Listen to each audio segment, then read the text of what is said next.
Assalamualaikum warahmatullahi wabarakatuh, Mbak Dili. Selamat pagi. Waalaikumsalam warahmatullahi wabarakatuh, Bu Icu. Selamat pagi.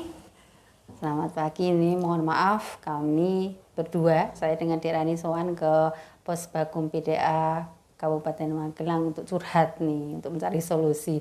Beberapa waktu yang lalu kami berdebat, Mbak, terkait dengan sebuah permasalahan.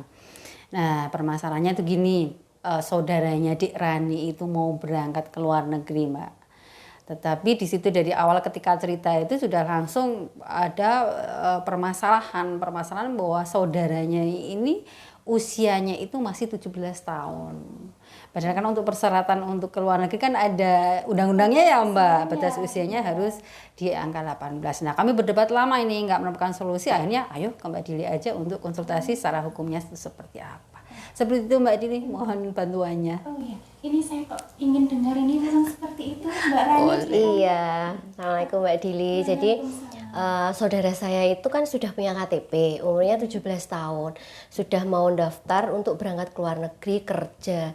Tiba-tiba ada aturan bahwa sekarang itu syaratnya usianya 18 tahun. Apa itu betul gitu? Aturan itu apakah betul gitu loh, Mbak? Oh, seperti itu. Nah ini sudah diundangkan sebenarnya Mbak Rani itu dari 2017 ya. Berarti nggak tiba-tiba ya, Mbak? Nggak tiba-tiba. Nggak tiba-tiba. Ada Undang-Undang Nomor 18 Tahun 2017 tentang Perlindungan Tenaga Migran Indonesia.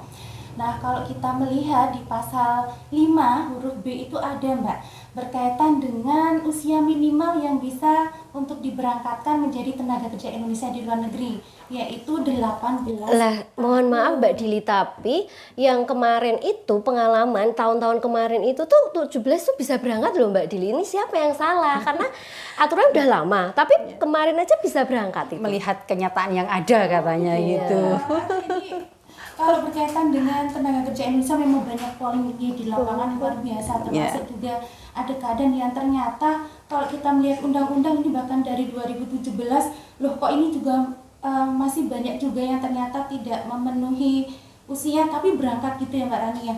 Nah ini bisa jadi Mbak, itu kalau kita melihat indikasinya adalah agen itu melakukan pemalsuan dokumen.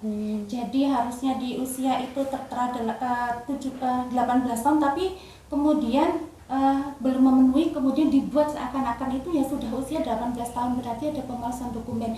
Dan itu Mbak Rani di dalam hukum pidana itu ada berkaitan dengan ancaman pemalsuan dokumen. Nah, itu Terus gini Mbak Dili, untuk solusi saudara saya ini gimana nih? Padahal udah keluar biaya banyak loh Mbak, udah daftar, tapi akhirnya udah bayar, akhirnya nggak bisa berangkat. Ini kan kita jadi rugi gitu.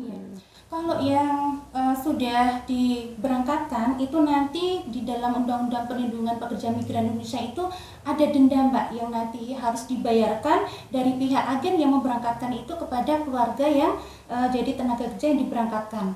Nah kemudian kalau ini yang mau berangkat ini Mbak sudah daftar kemudian sudah bayar, nah nanti agen itu memiliki kewajiban untuk membayarkan kembali. Belum berangkat toh ini kan berarti ya, kan sekarang tapi gini Mbak, ini kan belum banyak yang tahu nih. Lah sekarang ini yang salah siapa ini? Pemerintah atau agen? Karena ternyata kemarin aja saudara saya ini daftar, berarti ada yang salah nih. Kalau undang-undang memang setelah disosialisasikan sebenarnya Mbak Rani itu ada tanggung jawab negara untuk memberikan sosialisasi. Nah, tetapi memang kalau kita melihat walaupun sudah dilakukan sosialisasi karena mungkin rakyat Indonesia yang begitu banyak dengan berbagai macam persoalan, berbagai macam latar belakang ya itu mengakibatkan juga sosialisasi itu tidak optimal karena memang kalau kita melihat luar biasa rakyat Indonesia banyak, kemudian dari pelosok tanah air yang dari mana ke mana itu jangkauannya luar biasa ya Bu Icu ya. Nah ini mungkin Bu Icu ini menjadi PR besar kita ini. Waduh, malah jadi mengingatkan ini ya. Untuk menjadi tugas kita memberikan sosialisasi yang lebih banyak lagi kepada masyarakat terkait dengan hal ini. Oke, terima kasih Mbak Dili. Berarti ini dari permasalahan ini malah kita ngambil banyak hikmahnya ya. Dek Rani dapat pencerahannya bahwa harus sesuai dengan aturan. Kemudian kita juga punya PR ini untuk memberikan sosialisasi kepada teman-teman kita di Aisyah terutama ya, salah satunya mungkin basicnya dasarnya dari peristiwa yang sudah dialami oleh Dek Rani ini, tapi tidak menutup kemungkinan kita bisa mensosialisasikan banyak hal yang jadi istilahnya agenda pemerintah itu, peraturan pemerintah itu seperti apa. Berarti nanti kita rancangkan ya Mbak Dili ya untuk sosialisasi ke pimpinan cabang Aisyah di Kabupaten Magelang seluruhnya, harus merata gitu. Dan kita juga punya amal usaha Muhammadiyah ya. Kita harus mengingat itu, dan itu kayaknya lebih gampang juga sih kita untuk istilahnya memanage mereka untuk memberikan pemahaman, sosialisasi dan sebagainya. Dan karena sepertinya ini tidak hanya terjadi di Dek Rani saja ini, sepertinya ya. Pasti lulusan SMA, SMK itu loh yang mau lulus. Iya betul, tapi juga tidak menutup kemungkinan nanti di amal usaha yang lain, tidak hanya SMA, SMK, juga kita nanti tetap memberikan rencana untuk memberikan sosialisasi. Ini mungkin permasalahan kecil, tapi ternyata sebenarnya ini juga sudah merambah di masyarakat, dan ini menjadi sesuatu yang masif. Dan ya ini menjadi ladang amal kita Mbak Dili. Nanti semoga dari Posbakum, Majelis Hukum dan HAM, PDA Kabupaten Magelang itu dituntut untuk perannya, kebermanfaatan kita, keberadaan kita itu nanti bisa dirasakan oleh teman-teman kita gitu. Insya Allah. Ya, terima kasih sekali atas pencerahannya Mbak Dili. Pada hari ini kita sudah mendapatkan solusi ya. Dek Rani sudah jelas ya. Nanti kita punya PR bareng dari Dek Rani pun juga nanti dari hasil apa yang sudah kita bicarakan bisa disampaikan kepada ya terutama jelas saudara nggih.